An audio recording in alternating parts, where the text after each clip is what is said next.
இது சாதாரண விஷயம் இல்லை. போன் போட்ட பிரசாந்த் கிஷோர் லிஸ்டில் சேர்ந்து கொண்ட அறிவாலய புள்ளிகள். திமுகவின் தேர்தல் ஆலோசகரான பிரசாந்த் கிஷோர் தமிழகத்தில் நடந்து முடிந்த தேர்தல் குறித்து பல தகவல்களை திமுகவுக்கு கொடுத்துள்ளார். தேர்தலுக்கு பிந்தைய கருத்து கணிப்புகள் வெளியான போது தமிழகத்தை பொறுத்தவரை திமுக கூட்டணி கூடுதலான தொகுதிகளை கைப்பற்றும் என கூறியது. பாஜக 2 இடங்கள் வரை வெற்றியை பிடிக்கும் என ஊடக நிறுவனங்கள் கூறியது. இந்த நிலையில் தனியார் ஊடக நிறுவனத்துக்கு பேட்டியளித்த பிரசாந்த் கிஷோர், தேர்தல் முடிவுக்கு பிறகு நாம் சொல்வதை தோல்வியாளர்கள் புரிந்து கொள்ள மாட்டார்கள். அதே நேரத்தில் ஜூன் 4ஆம் தேதி வெளிவரும் முடிவுகள் அவர்களுக்கு பாடமாக இருக்கும். எவன் ஒருவன் அறிவுரை ஏற்றுக்கொள்ளாமலும் கடின உழைப்பும் செய்யாமலும் இருக்கிறானோ அவர்களுக்கு தோல்வி என்பது சிறந்தது எனவும் பிரசாந்த் கிஷோர் கடுமையாக தாக்கியுள்ளார். இது தமிழகத்தில் உள்ள கட்சிகளை குறிப்பிட்டுதான் பிரசாந்த் கிஷோர் பேசியிருக்கிறார் என அப்போது பேசப்பட்டு வந்தது. இந்த பொதுத் தேர்தலில் அதிமுக கடந்த தேர்தலை விட இந்த தேர்தலில் அதிகமான வாக்கு சதவீதம் பெற்றிருந்தாலும் அதிமுக ஒரு தொகுதி கூட வெற்றி பெறவில்லை. அதிமுக 22 தொகுதிகளில் போட்டியிட்டு 26% வாக்குகளை பெற்றது. அதிமுக 34 தொகுதிகளில் போட்டியிட்டு 20% வாக்குகளை பெற்றிருந்தது. பாஜக தலைமையிலான கூட்டணி 18% வாக்குகளை பெற்றிருந்தது. இதற்கெல்லாம் கூட்டணி கட்சிகளின் பலம் இருந்தது.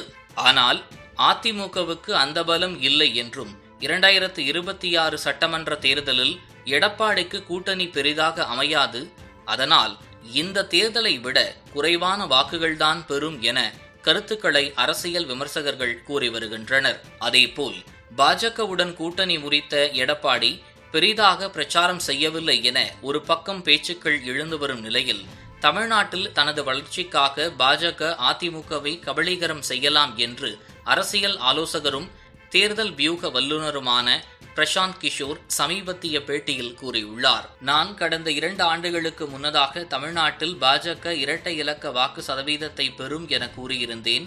அதை போலவே இந்த தேர்தலில் 11% வாக்குகளை அந்த கட்சி பெற்றுள்ளது. அதுபோலவே தென்னிந்தியாவில் பாஜக நல்ல வாக்கு சதவீதத்தை அதிகரித்துள்ளது. கேரளா, கர்நாடகா, தெலுங்கானா போன்ற மாநிலங்களில் பாஜக வளர்ச்சியை அதிகரித்துள்ளது என்றார். நிகழ்ச்சியில் திராவிடம் இருக்கும் வரை பாஜக வளராது என்று கூறப்படுகிறது என்ற கேள்விக்கு அவர் பதிலளித்தது, இது உடனடியாக நடக்காது. இது ஒரு நீண்ட கால திட்டம். தமிழ்நாட்டை போன்ற ஒரு பெரிய மாநிலத்தில் பாஜகவுக்கு 11% வாக்குகள் கிடைத்துள்ளதே மிகப்பெரிய விஷயம்தான். அதிமுகவின் இடத்தை பாஜக பெற்றுக் கொள்ளலாம். இது பாஜகவை எதிர்ப்பவர்கள் கவனமாக கையாள வேண்டும் என தெரிவித்தார். பாஜகவின் வளர்ச்சி என்பது தமிழகத்தில் சாதாரண விஷயம் கிடையாது. இதனை நான் திமுகவில் உள்ளவர்களிடம் தெரிவித்துள்ளேன் என கூறியுள்ளார். இந்த கருத்து அதிமுகவுக்கு 2026 தேர்தல் சிக்கலை கொடுக்கலாம் என்றும், வரவிருக்கும் சட்டமன்ற தேர்தலில் திமுக பாஜக இடையேதான் போட்டி என்பது இருக்கும்.